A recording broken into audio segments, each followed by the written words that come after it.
to the Athletes in Motion podcast, From Race to Recovery, with your hosts, Tom Riegel and Kenny Bailey.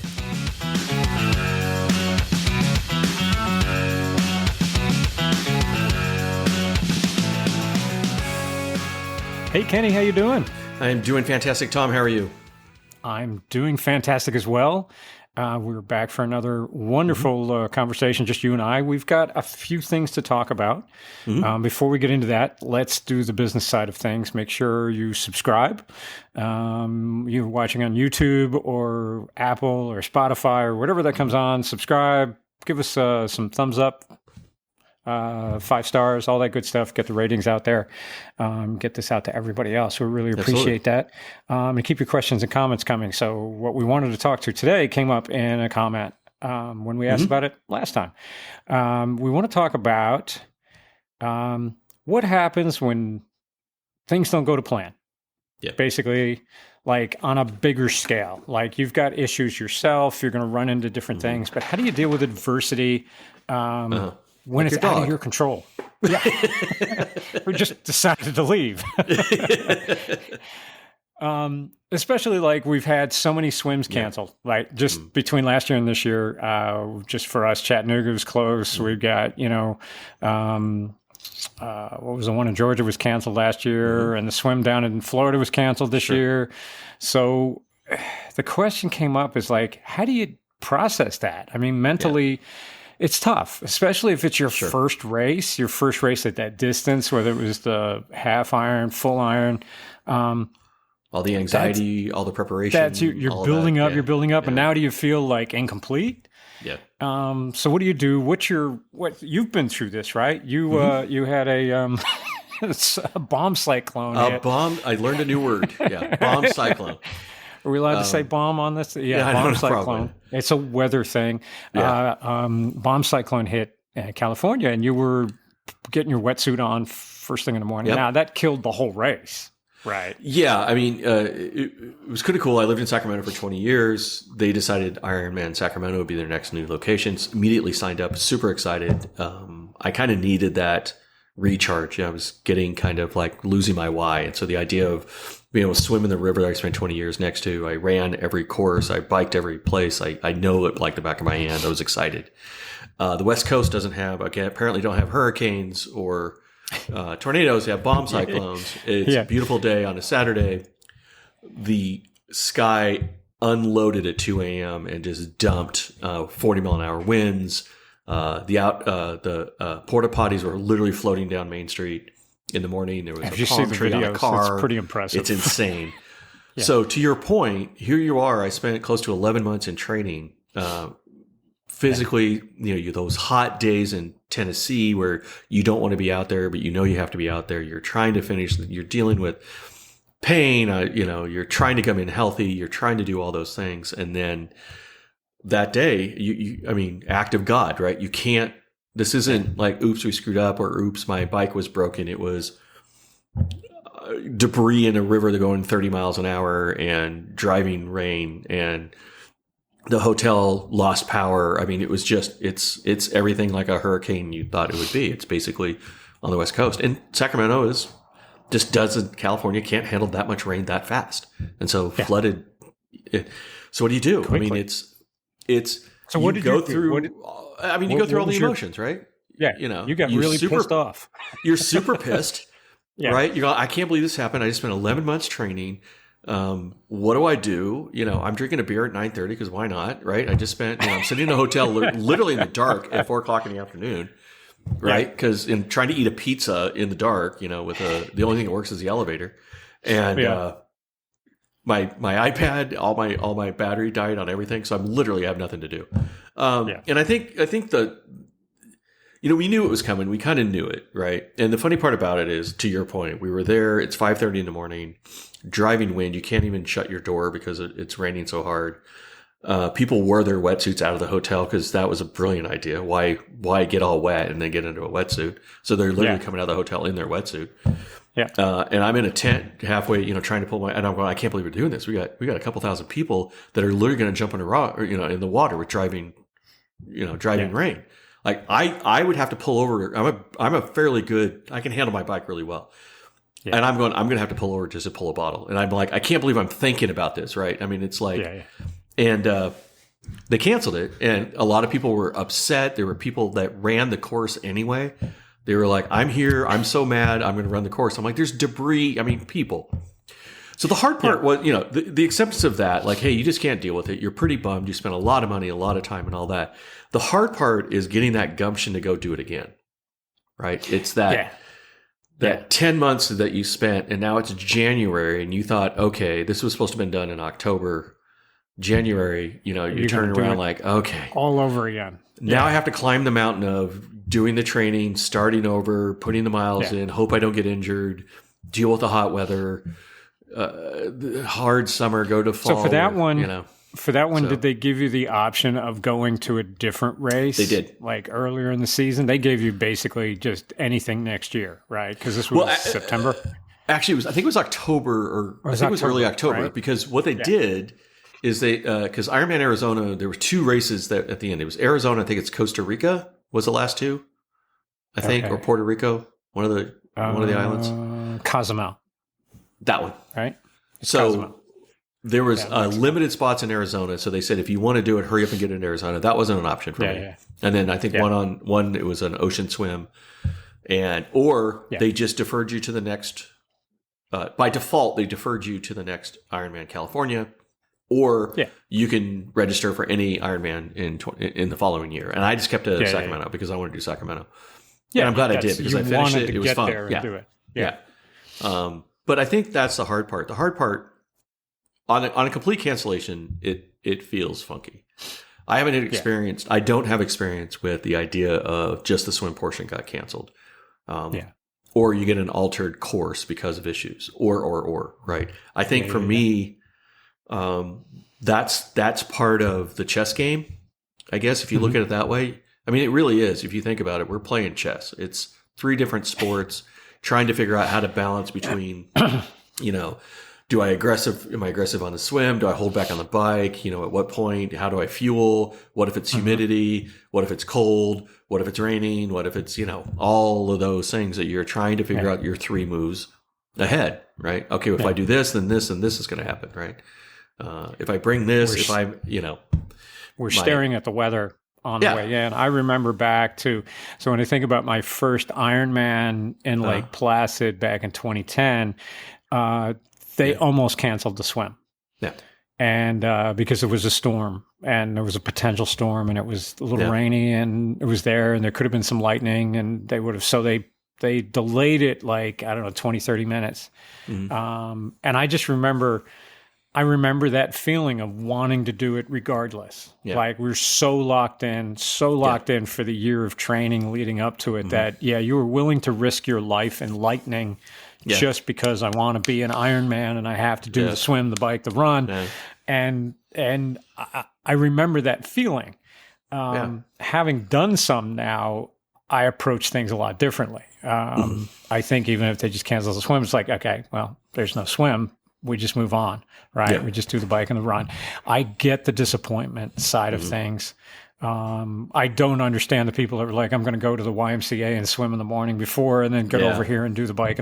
Because it's still not the same. So you live to fight another day, right? So you did it. It's hard to process. There's a little bit of disappointment, but I think in the grand scheme of things, if you do it long enough, like that little blip is nothing on the map that draws itself out. But for the people who are doing the one and done, that's got to be tough. That's got to be super tough because now you were just going to check this box once, and now they were going to do Chattanooga full, and they canceled the swim. Mm-hmm. What do you do? Right? Yeah. You still completed the race because that's all there was the bike and the run. But you didn't do the Ironman type thing, or do you feel, I'm sure most people who did that felt obligated to themselves to do it again, right? Well, I want to ask a question to the audience, right? If you have a swim that's canceled, do you consider it an Ironman? Yeah. I would love our or a folks to full tell race, us. yeah. Yeah. Is it Or considered half a full if it's the Ironman? 70.3 Correct. because they Yeah. canceled the 70.3 So do you feel swim. like you did the race, or do you feel like, Yeah. you know, Yeah. I mean, I guess the extreme point of that is you did the full Ironman. Would you go get the tattoo? Right. Yeah. Yes, I completed an Ironman. Yeah. Right. And all that sort of stuff. So I think, but you know, it's interesting when there's sort of there's two ways to approach it, right? One is you fight it the whole way. Mm-hmm. And the other one is like, hey, you roll with the punches, you figure out what to do next, and you sort of move on. And the people that tend to do better, and I'm in the former camp where I try to fight it, right? Like, oh my gosh, there's going to be waves, or oh my gosh, it's going to be raining, or oh my gosh, what do I do? Like somehow I'm going to get away with it. Like if it's raining, if I just do this, or if I wear this on my shoes, somehow I'm going to keep my feet. No, right? At some point, you just have to accept the weather and the fate that it is and say, okay, well, all right, I'm just going to shift my thinking to your point. No swim? Okay, well, slough that part off. Yeah, I know I spent a majority of my time was, going through the water and it was painful and I hated it, but I'm ready now and I don't know if I'm going to be ready again. Okay, put that off to one side. I need to focus on, okay, how do I shift my nutrition a little bit? What do I need to do to get ready for the bike? How do I make sure that I've got fresh legs? I don't want to go in too hot because one of the problems when you don't do the swim is you treat it like a time trial at the beginning because you're anxious and you got that and you want to go, right? And there were so many people at Chattanooga at the 70.3 that were just blew themselves up on the bike. I was there at the start. I was about not even a half mile up the course right there at the front. And they were hammering it in a group, like hammering it. And then you had one or two people that were trying to start their watch and were weaving back and forth all over the place. Which is on another podcast. Which is a whole different, different issue. Awareness. Yeah, awareness. Yeah. There you go. But they were hammering it off. And even a couple people that they blew by, they just were shaking their heads like, what are you doing? I mean, this is like we've got a long day out here in the heat, and like this, you're not making up anything. So and I think it's those. I wish I can adopt that. I mean, I'll be honest, I'm not that good at it. I tend to resist it first and get upset. Like the second year I did Ironman California, so it was in Sacramento. Weather was going to weather, and sure enough, the second year was a 40 mile an hour, 30 mile an hour sustained, 40 mile an hour gust on the way out or on the way back. So you're spending, 20 plus miles an hour on the way out. Turn around, I'm doing 11 miles an hour on the way back. Now I could try to fight that thing all I want and just burn calories and burn watts to get myself to what, 12 and a half miles an hour? And I'm passing people. I'm doing 11.9 and I'm passing people. And you're passing people. Billy Goat's passing me, but it's sort of like, at some point, you just need to accept the fate. This is what it's going to be, especially because it's a 2-loop thing, right? Yeah. And so you get out of that and you're like, wow, now I got to go do it again. And it's not going out, it's coming back. So the last thing you're going to get is just a sustained headwind. And I remember the last 2 miles, I'm literally yelling at the wind at that point. I'm like, just give me the last 2. Nope. You're going to just squeeze me for everything it's worth. Got it. But I think that tendency to fight, it's the same thing with the swim, right? You don't do a very good job in the swim when you fight the water. When you it's the same. But what do you talk through your head? What's going through your head when you're pushing into that headwind? Yeah. So we're talking about stuff that's outside of your control here, right? Yeah. So this is wind conditions. This is weather. Yeah. This is the race organizers having to change up something last minute. What are you thinking about? I mean, you're getting mad at it at first. Yeah. So are you going through all the stages? When do you go up and just get defeated and go, whatever? Well, I think it's a stage process to your point, right? You're like, you see first off, you're like, it's sustained 30 miles an hour winds. Okay. Any idea of a PR or any idea of, I had a time in my head that I think if the wind was fine, given the course conditions, everything else, I can probably do this time.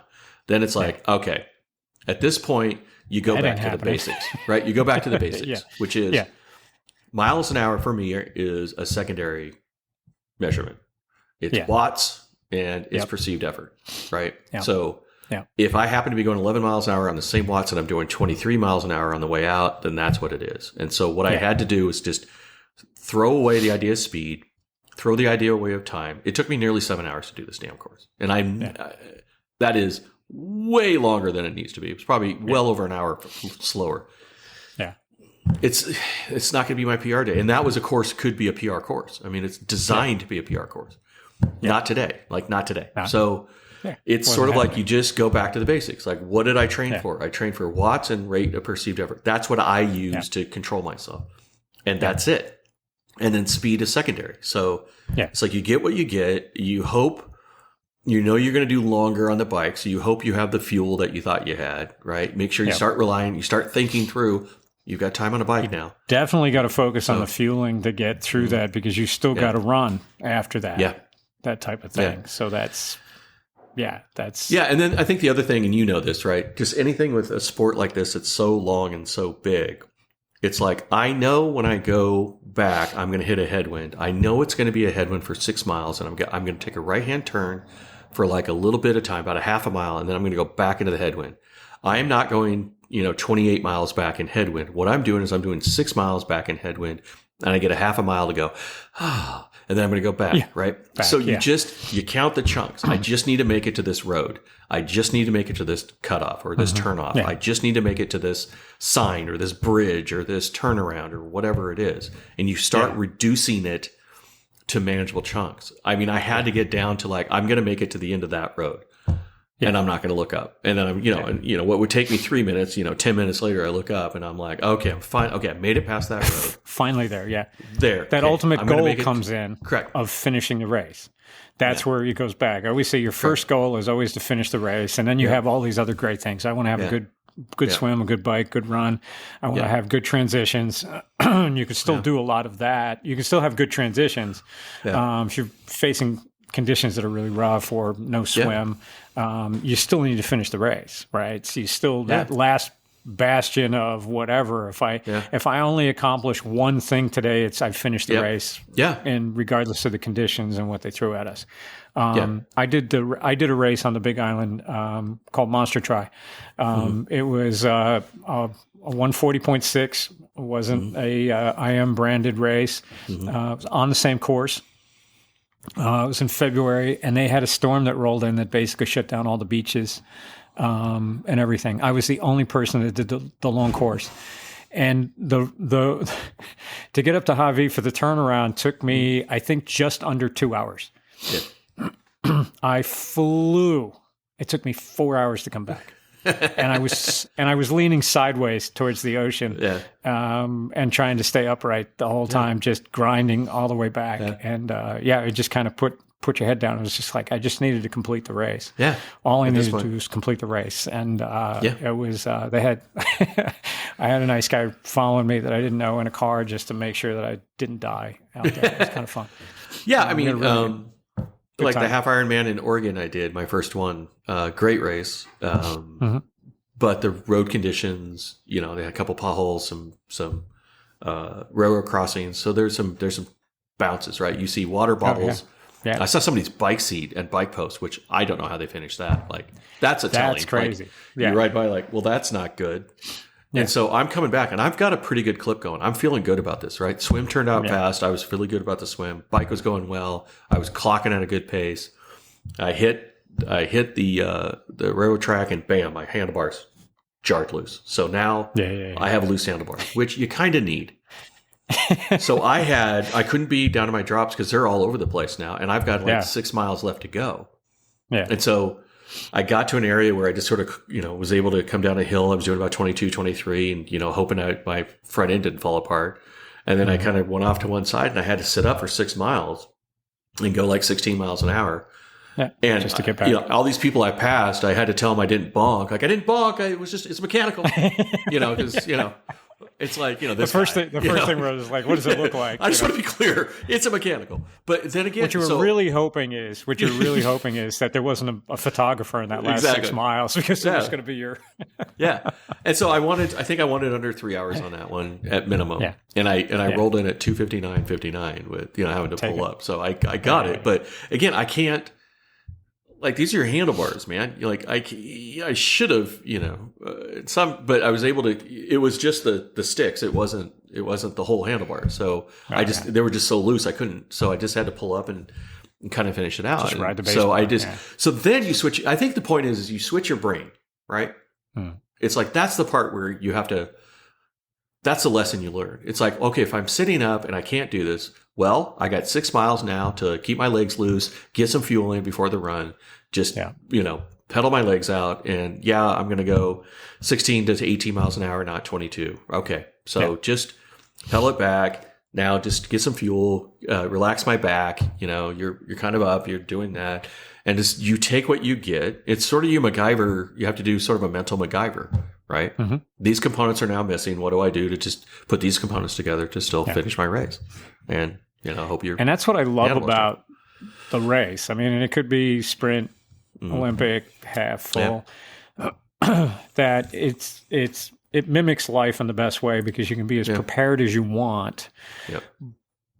But what you need is to be ready to pivot, because it's never going to go perfect. You're never going to have everything just line up. You're going to cramp at some point, or you're going to have something that's going to come up and cancel the race. You're going to have a mechanical that's going to force you. And you have to, at that point, we talk about the things outside your control. Like if you have a mechanical on your bike, whether it's a flat tire that you can't fix or broken spokes, shall we talk to Brandon? Yeah. There's things where you have to sit there and make that choice of like, okay, this is dangerous. I'm just going to stop. And I got to tell you, that's hard to do. I mean, we're not wired 100%. For that. We're not wired to just quit. So we try to find some other way around it. And I think a lot of that is like how aware can you be of your surroundings, going over to the aid station? Can we fix this? Is there some way? What are our options to do all of that stuff? And a lot of people, especially newbies getting into this thing, doing all this thing, they're so tunnel vision focused on them in the race that they can't set back and make those decisions. Yep. They're still way too emotional. They're not thinking about it in a very, I don't know, we don't want to call it stoic kind of way of being able to process it a little bit better. Well, and I think that helps. You hit it well, which is this isn't going to be your only race of your lifetime. We hope not anyway, right? You hope not. Yeah. And so you sort of like, I sat up, I go, okay, it's not going to be my fastest bike, but it's going to be a decent one, It's not going to be, so just take what you get, which is funny because, I'm the guy that goes absolutely batshit crazy when I have to get traffic that I don't feel like traffic should be. Like everyone's stupid in front of me, everyone, right? I'm the only smart person on the road right now, right? And so those things I get incredibly impatient with. But what you learn is when you start doing this sport is that, everyone gets this sign, they put it up or they'll post it on their Instagram about, you can control what you control and you don't freak out about the stuff you can't control. That's easy to say and it's easy to put on a poster, but it's really hard to do. But I think to your point, it's a race. You're not trying to save a life. You're not, you're not a, heart surgeon. And if I don't get this person, it's a race. It's like, hey, there's plenty more coming up. And we're not pros. We're you're not pros. Yeah. I'm not. Yeah. My sponsor's not going to cancel me. I hope not. Yeah. My wife's getting, my sponsor. She might cancel me. She might cancel me. But the point is you're right. I'm not Lionel Sanders. I'm not, I don't have Freshie that's going to breathe down my neck if I don't, get this done. Yeah. It's like, hey, just put it back in perspective. Yeah. Okay, this is what I have. I'm going to MacGyver my way through this thing, get to the end, take notes, and go, okay, I'm going to make sure that I make sure that my bolts and, my head unit on my bike is going to be, ready to go because I know this is going to be a bumpy race. Yeah. I can relate it back to Gulf Shores last year. Yeah. So my last race of the season went down to Gulf Shores, doing the sprint. It's a 300 meter swim in the ocean with a 12-mile bike and a 2-mile run. And it's flat. I mean, it's flat. Super stormy the night before. Actually kind of surprised that it cleared up enough for us to actually get the race done. So everything's still wet. I didn't bring tubes to put on the back. So I didn't have CO2 tubes, any spares. It's a short race. And of course, because it's I would have had it, but I forgot it. I left it on the other bike. I didn't transfer it back and forth. So, of course, because it's wet, there's more flats. Yeah. It's just know that if there's a wet race, you will get a flat tire. I have every race I've done in the rain has had a flat tire. I have at least one. So I forget it. I'm like, okay, whatever. We get out there, we do the turnaround, we're flying along, we're having some fun. I'm racing a bunch of guys in my age group. Really, we're joking about everything. And I get a front flat tire that goes down hard. I mean, it was a big gash. It was a big piece of glass. It ended up being a big piece of glass. There was a wreck up in front of me as well. There was a whole bunch of people with flat tires. And the wheel just grabbed, went over and just slammed me to the ground. Bam, went down. I was pissed. Yeah. I was really pissed. I'll admit, I was really pissed. I was annoyed at a bunch of different things. And then I was thinking like, okay, well, I don't have a spare. Yeah. And then I'm even more pissed because I didn't have the spare. The only race I didn't have a spare. That's the one I get a flat tire in. I'm all scraped up. My arm is all scraped up. I tucked and went under, and I start walking back, and I'm like, I'm just going to quit. This is not worth it. And I realized we're so far out. There's no sidewalks. There's no shops. There's nothing. There's just sand and beach homes on this stretch. And I'm like, I'm on the race course. I'm going to have to stand on the race course in everybody's way, or I could just move forward. Yeah. And it took me a few minutes to process this. I really had to go through it because I was like all annoyed about a bunch of things on a short race that we're just supposed to have some fun. I was starting to feel the effects of bouncing off the pavement, which I don't do very well. And I'm like, this hurts. I'm bleeding. And so Marshall comes up to me as I'm walking, and I'm just kind of like, hey, if one of the support guys can catch me, I'm going to head back. I have to finish the race.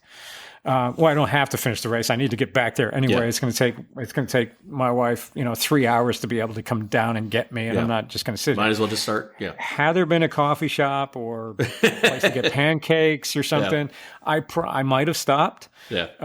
But I started moving along, and I started thinking like, okay, this isn't, I'll just keep going. This is no big deal. It's flat. It's not like I have to climb anything. Yeah. And my heels were getting all ripped up because of the sand. And so then I started running on my cleats. It's just it's actually easier to run on your cleats than to try to walk heel to toe type of thing. So I start moving along, and now I'm moving. I'm not moving super fast, but I'm moving around. I think I ended up doing like 9-minute miles. Literally, when I looked at my watch when I was finished, I just kept going. I had my bike. I was rolling it through. Yeah, totally. I was coming up on other people that were quitting. Other people had flats, and like the Marshall came over like 2 other times to me, and I'm just kind of like, I just whatever. I'm just going to make it. I made it all the way back. That's awesome. And then went out and did a 2-mile run and finished. So I finished the race, and then I went to the med tent and got bandaged up and everything. But I had to go through the process in my head, and I had to think about what I coach and what I preach to my athletes is that you always finish, right? Yeah. If I had broken bones, different story, right? Yeah, of course. If I had smashed, if I had been like the guy that went into the back window of a car in front of me, I would have stopped, right? Yeah. He was pretty bloody. But it was that like had to go through the steps and going like, okay, it is what it is, right? Yeah. Okay, fine. I'm okay. The bike's a little bashed up. Like it ended up being okay. Yeah. It destroyed a brand new tire, which was more annoying because that's like $90 right there, right? Yeah. It just absolutely just destroyed the tire. Yeah. But I made it back, and I was just kind of like, you know what? All things considered, it could have been much worse. And I did finish. Yeah. Slowest sprint try that I've ever done, but it doesn't matter about the time. It was just like physically I had to get through all of that, but it took me a little bit, right? And then when people started cheering me on the on the sidewalk, when we did finally get back into town and people were watching, they're just kind of like, "You okay?" I'm like, "Yeah, just flat tire, can't," you know, like, and they see me bleeding and they're like, "Geez," I'm like, "Go, man!" And all of a sudden everyone's cheering you on. You're like, "Well, now I kind of have to finish." But it's that mental processing to get through, right? That's the part. I could have thrown the bike and I would have been really annoyed and just started cussing at people and the marshal and everybody else and the traffic and the whatever. And it took me a few minutes to get over that little bit of anger on it and then just sit back and go like, but my wife has no idea what's going on because I don't have a phone. So she's like probably going to freak out that I'm not back when I'm supposed to be back. And sure enough, she was. Yeah, she was a little worried. Yeah. But nobody knew where it was. And I made it back. But it was I think it was going through that mental process, that checklist I had to do was I had to get really pissed off first. Yeah. That initial emotional reaction. right? And allow yourself to do that, right? And then I was able to respond to it quickly, to switch back and go, okay, let's respond to this. We don't want to have that reaction of anger or, oh, I can't believe they're not going to let us do the swim or whatever. It came through that whole process. So when they canceled the swim down in Chattanooga for the 70.3 just a month ago, same thing where people were getting really annoyed about like, but it's the swim. We're all going downstream. We're all going. And I had to go, wait a second, think about it. Yeah. Let's look at the process. So we have like over 50,000 cubic feet per second river moving. Like that's ridiculous. I said at 30,000 feet per second, like the kayakers can't stay in position. Yeah. So forget the swimmers. Right. Great. We'll just throw you in there and catch you in a net at the back end. Yeah. The idea that you have to start thinking bigger picture about the whole thing is like the kayakers can't stay in position. And even if they could, they can't get to you if you needed help. Exactly. And that's the issue, right? That's where it's and we have to get out of that emotional reaction state of me to think about it. Of me. This is my race. This is my thing. This is all about me. Yeah. Well, there's also 3,000 of you out there. So let's think about all of me's and everybody that's out there and kind of go through it. But there's kind of like a mental checklist you have to go through. Where you can actually kind of go through and get that emotional reaction out of the way. Try not to be a dick about it, and then kind of rationally respond to it and go like, okay, bigger picture. Yeah, this is a race I wanted to do. It's the perfect time of my life for me to actually do an Ironman. It's sort of my first Ironman to do. I'm probably not going to be able to do it again next year. Blah blah blah. Whatever the things come in. Yeah. Oh well. Yeah. I'm sorry, but that's life at that point. Well, and so to put a bow tie on it, though, right? The good news is when you get done, there's a couple things. I mean, you have stories, right, that are epic. Oh God, yeah, right, yeah, and you have confidence. So I know, I can deal with a 40-mile-an-hour headwind because I've done it. Yeah, right. I know I can deal with a nagging injury because I've done it. I know that based on the experience of before, I know how to take care of this now, right? So every time you have an adversity on these things, you build up a knowledge base and you can, look back and think to yourself, okay, how could I have handled that better differently? And, come out to your point. But you've done this enough where you're like, well, okay, get mad. Okay, got that done. Now I can either quit or I can just kind of move relentless forward progress, right? It's forward progress. Yes. Like somebody's going to pick you up. They can pick you up at mile 4 or they can pick you up at mile 10. Might as well just start walking and see what happens, right? Yeah. As long as you move forward, right? So forward is the pace. But then you look back on that and say, well, okay, now I have the confidence to know that I can get through that because I've done that. I got the confidence I can get through that choppy water because I wasn't expecting it to be this horrible, windy, terrible today. It was supposed to be smooth, but I got through it, right? So that's the kind of the good thing about adversity is if you pass the test mentally, emotionally and physically, then you can go, okay, I'm ready for the next one. It's not going to be as scary because I know I got through this. And so with that, I can handle the next one. Okay, well, this is not going to go. Okay. Yeah, that gets us to focus on not the event itself, but we try to say the journey is the training, right? Mm-hmm. The training is the lifestyle. The training is what really makes you who you are. Mm-hmm. The event is just the cap, right? That just ends it, that type of thing. So I think in that sense, exactly what you're saying is that like, you can get through all these pieces because it made you stronger. Yep. And anytime we face adversity, we grow. Yep. We need adversity to grow. A soft life, an easy life doesn't make you a better person because there's no adversity. You become a better person with adversity. So how do you face this adversity that comes through? And in this sense, like canceling the race on the grand scheme of things is not that bad, right? Yeah. There's a lot worse things that could happen to you.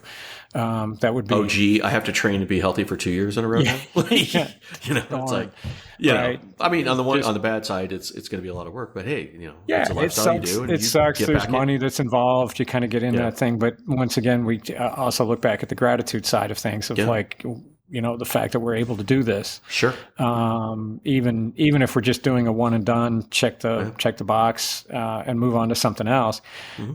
I mean, it's special that we're able to do this. There's so many people that don't have the ability, don't have the time, don't have the money, there's so many things that are strikes against them for getting into this kind of lifestyle. So having a little bit of that gratitude and having some of that emotional control in a sense that gets you there. So, and think about the journey, think about what you've gone through and the friends that you've made, kind of looking at the bigger picture of how we get through this thing and go like, well, there'll be another time I'll get to do it again, or, I'll try again next year.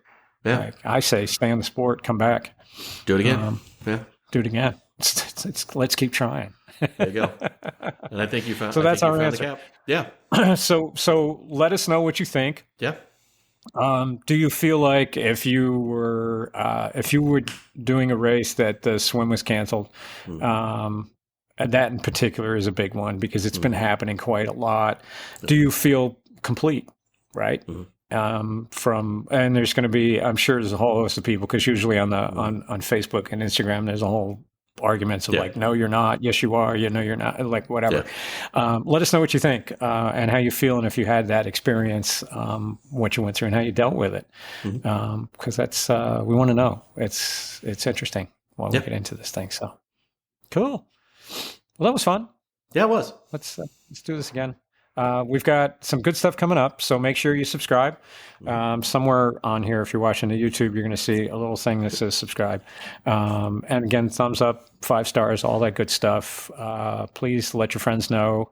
Hope you enjoy it. Give us comments. Let us know what we're doing. We're getting better. I think this is, I think we're in the 80, I think this is 83 Crazy. or 84.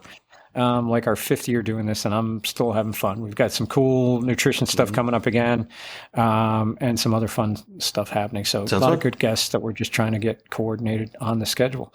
So awesome. Thank you, everybody. Kenny, always good. Yep, Tom. And for everybody, we'll catch you on the next one.